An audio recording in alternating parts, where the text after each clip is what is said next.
take 2 of episode 8. I forgot to push the record button again. Yeah. This is a recurring theme Yeah. on WeBeWhisky. Yeah, episode 8, WeBeWhisky. You know us by now, Randy. And I'm Shaun. And we have a couple interesting whiskeys to talk about today. Indeed we Yeah. do. What have we got here? So today we have Scapa. This is the Glansa. So this Scapa just is from a natural, comes from northern Scotland, in the Orkney Islands. This distillery is in the main island, and it's from a natural flow harbor called Scapa, hence the name. Yeah. So this distillery, interestingly enough, is the northernmost distillery in Scotland, or second northernmost distillery in Scotland. Yeah. And looking on Google, never been there, but it looks pretty bleak. Like it doesn't look like there is a lot there. The distillery was established in like 1885, but it's been out of commission for a while. Quite a long time, actually. No, World War II. It was actually a barracks for I think the Navy, something like that. And then it was sold in 2004, 2005. So that's where this product comes from. I think they started distilling in 2016. Forgive me if I've got the dates wrong. This is the second take, so we've gone through this already once. So in any case, by 2016, started distilling, and now we're into the finished first releases. Right. Interesting note about this particular distillery. This is all managed manually by 4 or 5 people. There's not a lot of folks that are running this, and there's no automation. No automation. Like this is done old school.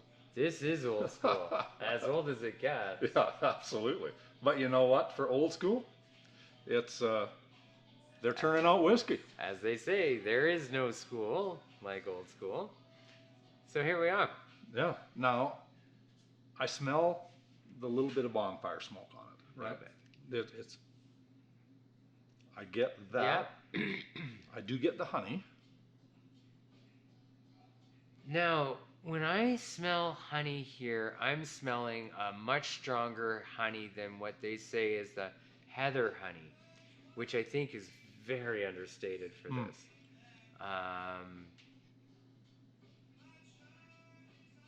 I am getting a fruit note on it, though. Definitely, yeah. Almost peach. Second time through, my olfactory senses are working a little bit better, guys. Yeah, just a touch. Yeah. But yeah, it is. Stronger vocabulary the second time through, too, by the way. Yeah. It is, it's interesting. It really is.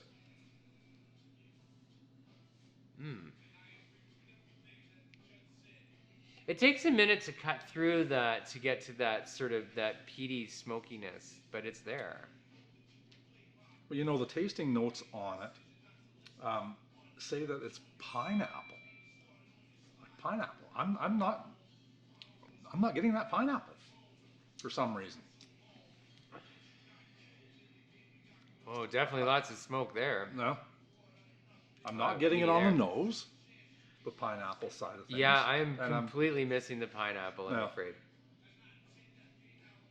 Maybe they just used words to describe it that aren't really there, and they make you lead into it. Yeah.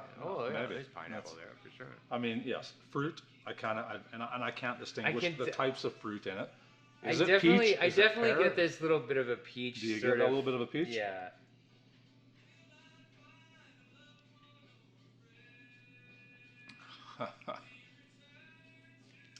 I struggle with that, but yeah, it is. It's a nice Scotch. Comes in at 40%. Relatively well priced as well. Yeah. So sub 100 or 100-ish? Yeah, 100-ish. Yeah. Okay. It's like for 40%, it does have quite a long finish on it. You know, I would totally agree with that. Yeah. Yeah, I would definitely agree. I'm certainly not capturing the expected pineapple / citrus notes that. No. I'm getting. I don't want to call bullshit. I'm almost ready to call bullshit. I have caramel in there. I get a little bit of caramel. Do I don't know whether you the get sweetness that. of that? Maybe. A little sweetness caramel. And maybe it's kind of that honey blending into the caramel kind of thing. But you know what? And they have some amazing tasting notes that they've, and I think they're stretching a little on this one. Yeah, maybe. But I still like it. I mean, like, it's a fair Scotch, I would say. I wouldn't say that what I would say is I'm looking forward to future iterations from this particular distillery. Yeah. That I will say. I'm encouraged by this, but I'm also feeling like it's young. I feel like it's still a little bit rough around the edges. There's no age statement on it, so we don't know. But we know that they haven't. They only started distilling in 2016. Yeah. So we're only like 8 years now. Yeah. So I mean, I'm gonna guess that this is probably in around the 6 or 7 years range. Could be. But yeah, so I mean, you get the oak on it, the American oak on it. Most definitely. Okay, so smooth, fruity, definitely single oaky. malt. I'm missing the fruitiness of it. Yeah. I really am. I mean, a little bit of peachiness. You get the peat in it, just that little bit of smoke, a little bit of peat. Definitely there. Like I'm definitely the campfire is there, but it's far in the background. It's not. I wouldn't say that I'm sitting right next to it. No, not at all. And you get some soft fruits in it, but it's all in all, it's a pleasant Scotch. Pleasant. It isn't. It's a good word, Randy. Pleasant. It's pleasant. It's pleasant. not overpowering anywhere. No. Nothing. No. So tell me, like, what is it? Is it chill filtered? Well, it doesn't say on here. It doesn't say that it's non-chill filtered. It doesn't say that it's. So we can assume that since it has says any natural color. It's just natural color. Yeah. So I suspect there might be a tad of caramel in that too. Yeah, it's probably filtered, and it probably has a little bit of caramel in it. I would say. And filtered because it is a fairly young Scotch. Yes, and it's 40%, so it's yeah. And I'm not 100% sure whether they have a cask strength on this particular. I don't know. Yeah, I didn't. But it would be interesting to taste it cask strength. I think that would be very interesting because that 40% just gets a little bit anemic. It doesn't carry it, very well. Yeah, I would say, if this Scotch had handles, I would say it would be very hard to carry. So, let's try it with a little drop of water. A little drop of water? You think? Okay. Well, let's have a look. I hate to say that this is the acid test, but it does tend to. We do tend to place a little value in this. Yes. This adding of water because, as we well know, breaking the surface tension of a Scotch can sometimes actually enhance this.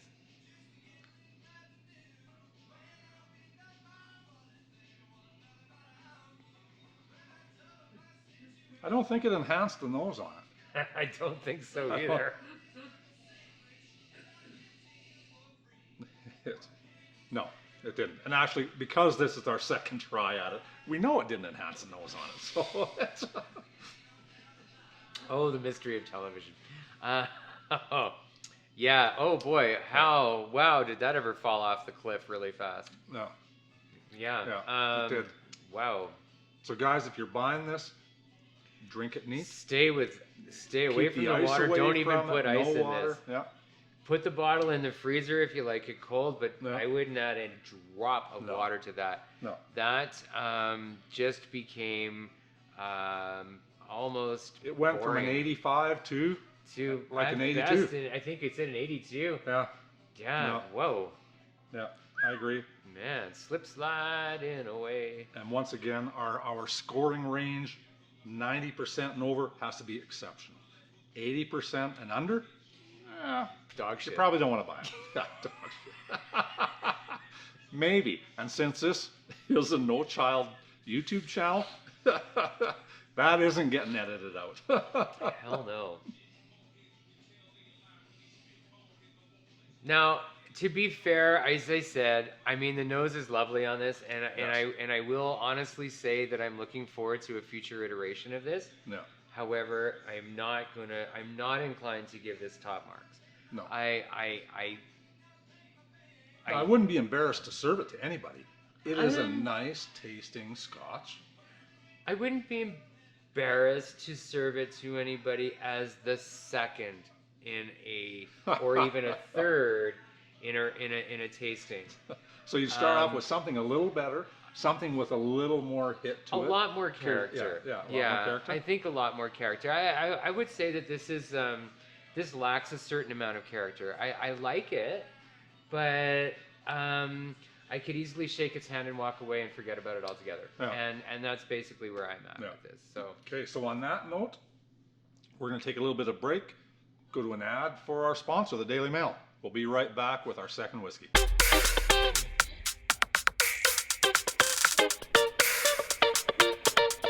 Hey guys, there's a new service down at the Daily Mail. Zone waxing is here. Nose, ears, and brows. Surprisingly, not painful. I just did ears and nose. I gotta say, that's a pretty slick service. $12 for 4 holes. That's $3 a hole, and that's a whole lot of value. Brace up with an ounce of courage from our selection of fine spirits / anesthetics. Man up, get it done.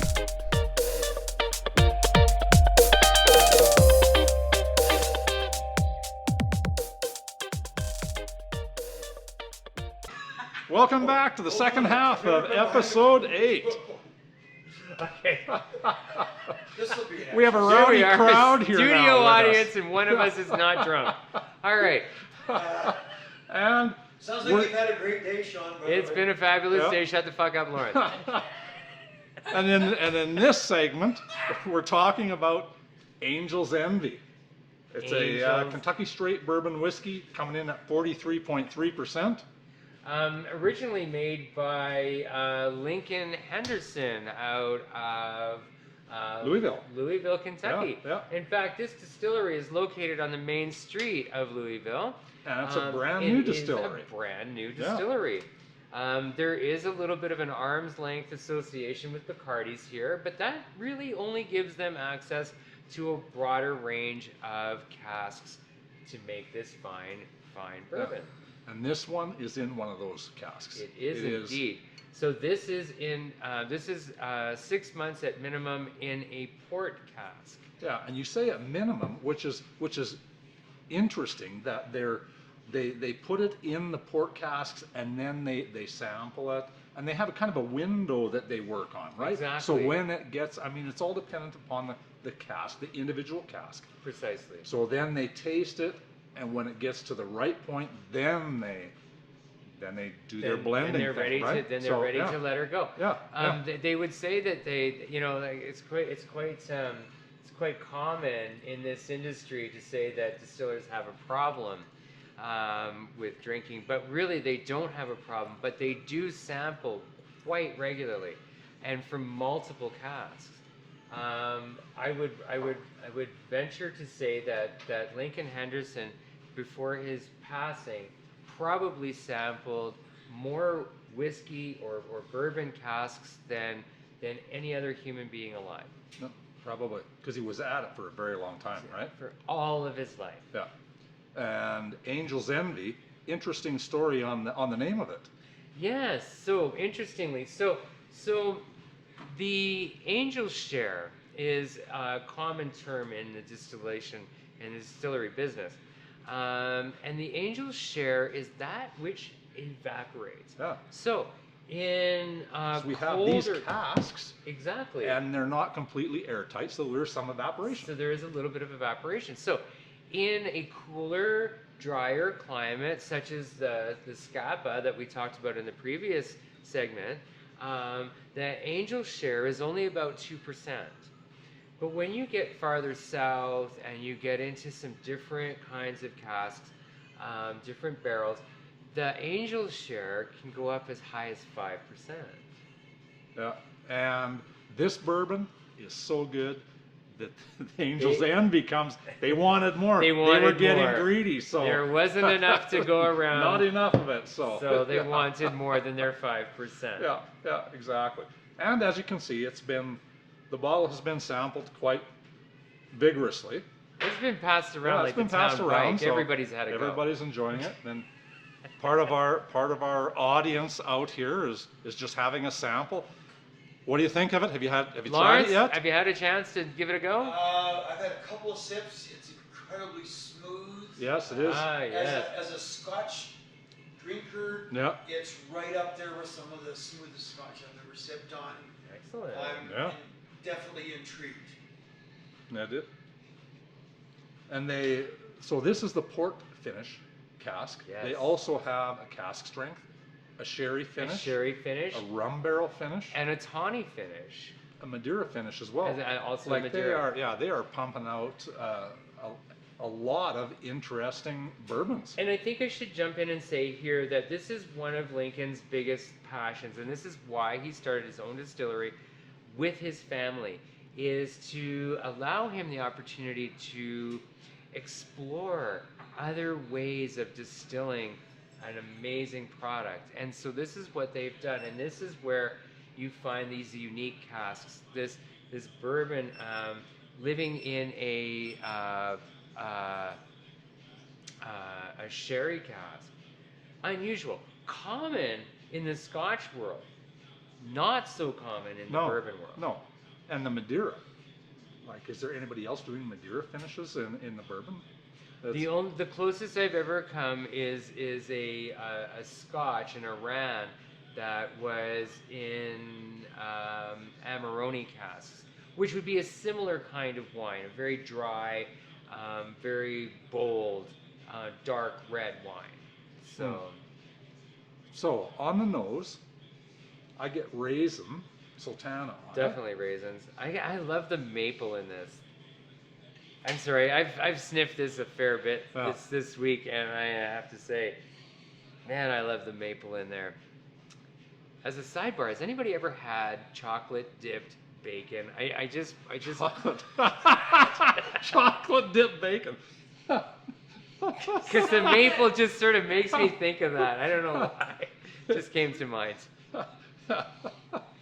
It's just bacon flavored bourbon. Bacon flavored bourbon. Why not? Or bourbon flavored bacon. Hello. Well, that would work. Wait a minute. Uh-oh, bring me the vanilla ice cream. Yeah. Oh man, that is. Anyways, it's time for a little bit of taste on this. A short slurp, as the Galloping Gourmet used to say. And it goes down very smooth. Oh my! That's very with a capital V. Yeah, you don't need ice or water in this, like it is, and don't use this as a cocktail bourbon. Like, no, this mix this with nothing. You're entirely on spot there. It doesn't need. No, it needs nothing. But man, it is so much better than Jack Daniels. Oh, this is a very pleasant bourbon. Oh, I like right? This is lovely. I like the toasted nut on the finish. I like the little bit of vanilla up front. But the maple just jumps out at me like, wow, holy cow. I don't get that maple. You don't. Lawrence, are you getting the maple? No. This is like the third or fourth time round, and we're not catching that maple. I know. And I'm just not. I'm not catching it. The more I drink, the more I taste it.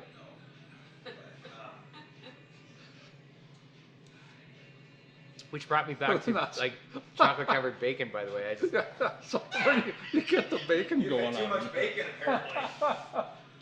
Yeah. So color. Yeah.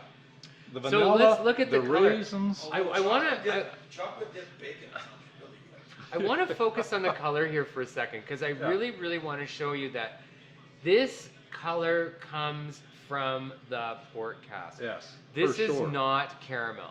No. This port is a deep red spirit, and this has so much of that in it. And I also want to point out that the finish on this, aside from having that sort of really really strong sort of maple flavor, which Randy can't taste. Oddly enough, COVID, I think. But what I honestly think that what I capture at the end of this, at the very end of this, is a more subtle, drier version of the port, which is more Madeira, like a Madeira wine. It has less sweetness than I'm anticipating out of a port cask. Yeah. Well, and it is not an overly sweet bourbon to start with. No. Like episode 7, we tried Elijah Craig, and I really like that one because it's not a sweet bourbon. And my go-to spirit would be Scotch, and I'm not a huge bourbon fan because most of the bourbons I had tried up until Elijah Craig were really quite sweet, and fairly uncomplex, lacking any sort of not having any sort of complexity. No, Elijah Craig had some complexity. This has some complexity. I quite like this. This actually has depth in it, and I really, this is one of the reasons that I started drinking Scotch, was because it has a lot of depth in it, and I think that this is one of the first bourbons that I've actually enjoyed, that I can say that there are multiple layers to this that actually intrigue me. Right, and that whole Madeira thing, if we tried some Madeira wine, I might be able to segregate that out in my senses. I suspect that you would be able to segregate that flavor quite quickly. I can do it in sherry because I actually went out and bought a bottle of sherry just to identify those notes, right? So now in a Scotch, I can identify sherry. So I think doing that with this Madeira would be I think it's a wise thing if you are interested. You know, this is something that we've never talked about, but I think it's worth mentioning. If you look at the tasting notes on a particular spirit, go out and get the things that those tasting notes represent so that you can easily identify, and that takes you into a whole new realm of understanding more complex spirits. Right, absolutely. So don't be afraid. If you're a foodie, get out there and really, really, really broaden your horizons. Try things that you wouldn't normally try, because those will add depth to your palate, and you will recognize a whole lot of interesting synergies in the spirits that you drink that you might not have been able to identify because you don't have that depth in knowledge. No, for sure. It's just what you have to do on your whiskey journey, right? Absolutely. So what are we gonna score this at? Like, do you know? We both really like it. It has complexity for a bourbon, and it's. But before we talk about that, I just want to point out what this mash mixture is all about. So this one is 70% corn. There is also in this, we have a little bit of wheat, 18% and 10% barley. Yeah. So, but the so your math's a little off. That only adds up to 92% or 98%. So like our show, it's 2% bullshit. So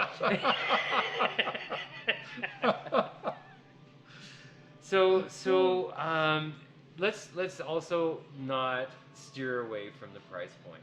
Because I think as an exceptionally good bourbon, the price point on this is very, very good. Actually, it's around $80, all depending on where you buy it. The lowest I saw it was $73, and then it's up into the mid 80s. So all depending on where you get it. So let's say that at an $80 price point, this is a fine bourbon. Yeah, it is very nice. They said that Elijah Craig's cask strength was the bourbon to have in your cabinet this year. I would challenge that. I would say that this Angel's Envy Port cask is, I would say, clearly head and shoulders above that. Yeah, and I think the Angels are right. Cheers. Cheers. Yeah. And literally, like angels dancing on your tongue. And so, score-wise, what are we thinking? I'm thinking high 80s. I like this. I think 87, 87.5. Yeah. No, I would agree. Is a fair number here. Yeah. I don't remember what we scored Elijah Craig at. I don't care. It doesn't really matter because this is really good. Yeah. But it's it is good. No, this is smooth. fantastic. It has some complexity to it. It is very flavorful. It is a really good bourbon. So where in the bar we talk about this being more-ish, in that I want more. Yeah, there you go. It is. So for the bourbon lovers out there, this is a must-have, I think. Oh, this is lip smacking good. Yeah. I just want to say this is our take on Angel's Envy. Yeah. I also want to say, make sure that you like. Yeah. Make sure that you subscribe. Yeah. Make sure that you share it with your friends. That's and right. if you're in High River at any point in time, please feel free to drop into the Daily Mail. Enjoy a scotch or a bourbon with us. We're happy to share what you know, and we'd love to hear what you have to think. Yeah. So if you've tried this, if you try it after you watch this episode, leave comments. Oh yeah, please write in. Yeah. Let us know what you think. Yeah, for sure. We'd like to know what you think about this bourbon. So this is a purely subjective topic, by the way. So excellent. I think we've got it. We've got a wrap. Wrap number 2, right? Cheers, Randy. So, yeah. Cheers. Thanks, everybody.